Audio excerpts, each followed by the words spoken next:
বিজেপির বৈঠকে বন্দে মাতরমের প্রথম দুটি স্তবক সম্পূর্ণ গান গাওয়া হলো না। পরিবর্তন যাত্রার বৈঠকে বন্দে মাতরম নিয়ে সমালোচনার মুখে বঙ্গ বিজেপি। বন্দে মাতরম সম্পূর্ণ গাওয়া কেন হলো না তা নিয়ে ইতিমধ্যেই প্রশ্ন উঠছে। বিজেপির বৈঠকে বন্দে মাতরমের প্রথম দুটি স্তবক সম্পূর্ণ গান গাওয়া হলো না পরিবর্তন যাত্রার বৈঠকে। বিশেষ প্রতিনিধি অঞ্জন রায় রয়েছেন আমাদের সঙ্গে ফোন লাইনে। অঞ্জনদা, কি জানা যাচ্ছে বিষয়ে? দেখো, গতকাল পরিবর্তন যাত্রা মানে যেটা রথযাত্রা বলা হয়েছে তার মূল বৈঠক ছিল এবং তাতে বিজেপির রাজ্য কেন্দ্রীয় স্তরের সব নেতা কর্মীরা উপস্থিত ছিলেন। সেখানে উদ্বোধনে বন্দে মাতরম পুরো গানটা গাওয়া হয়নি। এখন এই নিয়ে একটা ক্ষোভ দলের মধ্যে সৃষ্টি হয়েছে। স্বাভাবিক ব্যাপার, বন্দে মাতরমের 150 বছর পূর্তি উপলক্ষে যখন প্রধানমন্ত্রী বলছেন যে সব জায়গায় বন্দে মাতরম গাইতে হবে, উঠে দাঁড়িয়ে থাকতে হবে, বন্দে মাতরম নিয়ে একটা অন্য রাজনৈতিক কৌশল নিয়েছে বিজেপি এবং কেন্দ্রীয় সরকার।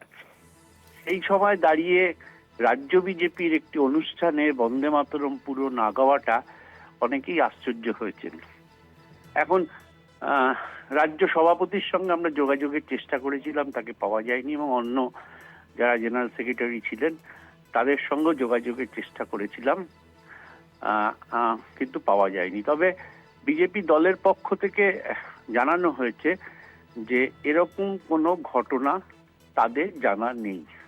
মানে রাজ্য বিজেপি বিষয়টাকে অস্বীকার করছে, কিন্তু যারা ওই বৈঠকে ছিলেন তারা জানিয়েছেন যে গান পুরো গাওয়া হয়নি। অর্থাৎ সময়ের স্বল্পতা হতে পারে বা অন্য কোনো কারণ হতে পারে। যখন দলের সর্বোচ্চ নেতৃত্ব বলছেন বন্দে মাতরম পুরো গাইতে হবে, সেখানে দাঁড়িয়ে একটা গুরুত্বপূর্ণ বৈঠকে বিজেপির রাজ্য নেতৃত্ব এবং কেন্দ্রীয় নেতৃত্ব উপস্থিত ছিলেন, তারা কেন গাইলেন না পুরোটা, এই নিয়ে কিন্তু দলে প্রশ্ন উঠতে শুরু করেছে। একদমই সঙ্গে থাকুন অঞ্জনদা। বন্দে মাতরম নিয়ে সমালোচনার মুখে বঙ্গ বিজেপি। আপনাদের জানিয়ে রাখবো, বিজেপির পরিবর্তন যাত্রার প্রস্তুতি বৈঠকে বন্দে মাতরম সম্পূর্ণ গাওয়া হলো না কেন তা নিয়ে ইতিমধ্যেই প্রশ্ন উঠছে। বন্দে মাতরম কেন সম্পূর্ণ গাওয়া হলো না, বন্দে মাতরম নিয়ে সমালোচনার মুখে প্রথম দুটি স্তবক সম্পূর্ণ গান গাওয়া হলো না। পরিবর্তন যাত্রার বৈঠকে বন্দে মাতরম নিয়ে সমালোচনার মুখে বঙ্গ বিজেপি।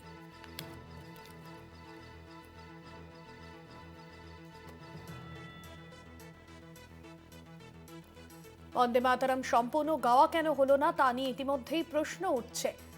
বিজেপির পরিবর্তন যাত্রার বৈঠকে বন্দে মাতরমের প্রথম দুটি স্তবক সম্পূর্ণভাবে গাওয়া হলো না। বন্দে মাতরম নিয়ে সমালোচনার মুখে বঙ্গ বিজেপি।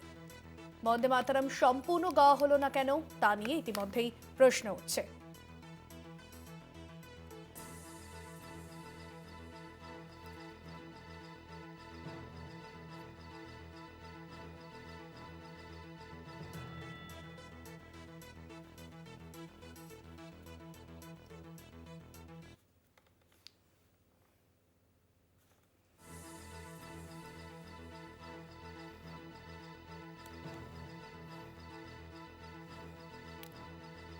বন্দে মাতরম নিয়ে সমালোচনার মুখে বঙ্গ বিজেপি। বন্দে মাতরম নিয়ে সমালোচনার মুখে বঙ্গ বিজেপি। বন্দে মাতরম সম্পূর্ণ গাওয়া কেন হলো না তা নিয়ে ইতিমধ্যেই প্রশ্ন ওঠা শুরু হয়েছে। বন্দে মাতরমের প্রথম দুটি স্তবক সম্পূর্ণ গাওয়া হলো না। বিজেপির বৈঠকে বন্দে মাতরমের প্রথম দুটি স্তবক সম্পূর্ণ গান গাওয়া হলো না পরিবর্তন যাত্রার বৈঠকে। ইতিমধ্যেই তা নিয়ে সমালোচনা শুরু হয়েছে।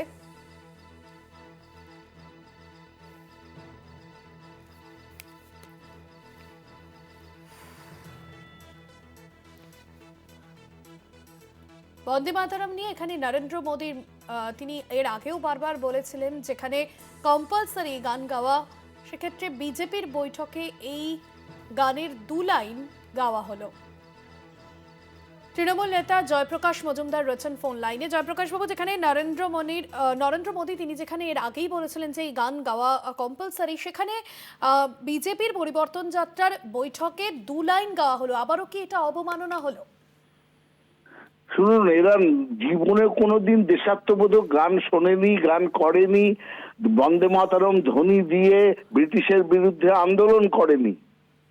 আজকে ড্যামেজ কন্ট্রোল করতে গিয়ে আর এদের যেহেতু দেশাত্মবোধক ব্যাপার বা দেশকে ভক্তি, দেশের জন্য লড়াই জীবনে করেনি, ইংরেজের পদলেহন করেছে চিরকাল এবং দেশের বিরুদ্ধাচরণ করেছে জাতীয় সঙ্গীতের, জাতীয় পতাকার, আজকে সেইটা ম্যানেজ করতে গিয়ে এইসব কথা বলছে। ছোটবেলায় জীবনে বন্দে মাতরম বলেছে নরেন্দ্র মোদী বা যুবক বয়সে, কিংবা যখন রাজনীতি শুরু করেছে একবারও বন্দে মাতরম বলেছে? এখন বেশি বেশি করছে। হিন্দুরা যখন মুসলমান হয় তখন বেশি গরু খায়, আর যখন মুসলমানরা হিন্দু হয় তখন বেশি হরিনাম কীর্তন করে। বিজেপি আজকে নিজেদের দেশপ্রেমিক দেখাতে গিয়ে বন্দে মাতরমের খিচুড়ি করছে। একদমই, ধন্যবাদ আপনাকে।